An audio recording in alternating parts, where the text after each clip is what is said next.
అందరికీ నమస్కారం. ఈరోజు 16వ తారీఖు జనవరి నెల 2024. ఈనాటి పంచాంగం ఎలా ఉంది? అలాగే ఈనాటి మేషరాశి నుంచి మీన రాశి వరకు దినఫలం ఎలా ఉందో తెలుసుకుందాం.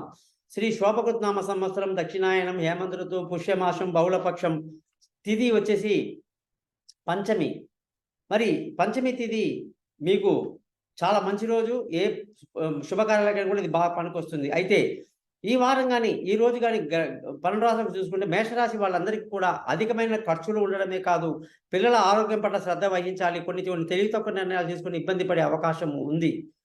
వృషభ రాశి వాళ్ళందరికీ కూడా ఈరోజు మానసిక ధైర్యాన్ని బాగా కలిగి ఉంటారు. చిన్ననాటి స్నేహితులను కలుసుకుంటారు. వ్యాపారంలో మంచి లాభాలు ఉన్నాయి.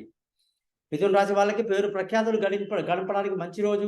మీ యొక్క గొప్పతనాన్ని నలుగురు తెలుసుకుంటారు. అది కూడా ధనస్థానం చాలా బాగుండి సమయానికి డబ్బు బాగా అందుతుంది.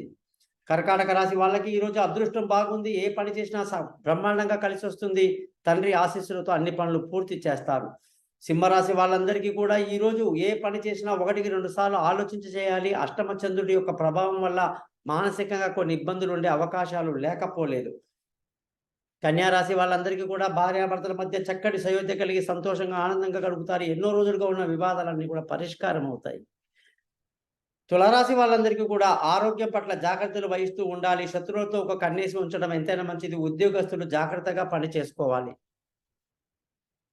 వృశ్చిక రాశి వాళ్ళందరికీ కూడా ఈరోజు చక్కటి అదృష్టాన్ని కలిగి ఉండడం, పిల్లల చదువులో పురోగతి కల్పించడం, విదేశాలకి అనుకూలమైన రోజుగా తెలివైన నిర్ణయాలకు బాగుందని చెప్పొచ్చు.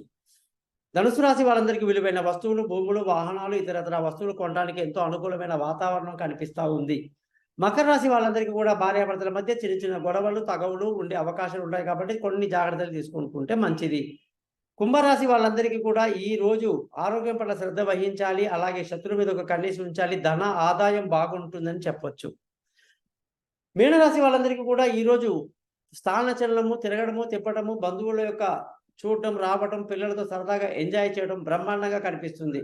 మరి 12 రాశులకి ఎలా ఉందో తెలుసుకున్నారు కదా. మీ జాతకం తెలుసుకోవడం కోసం నన్ను కాంటాక్ట్ చేస్తారని ఆశిస్తూ మీ నుంచి తెలుసుకుంటాను. మీ గోపాల్ అయ్యంగార్.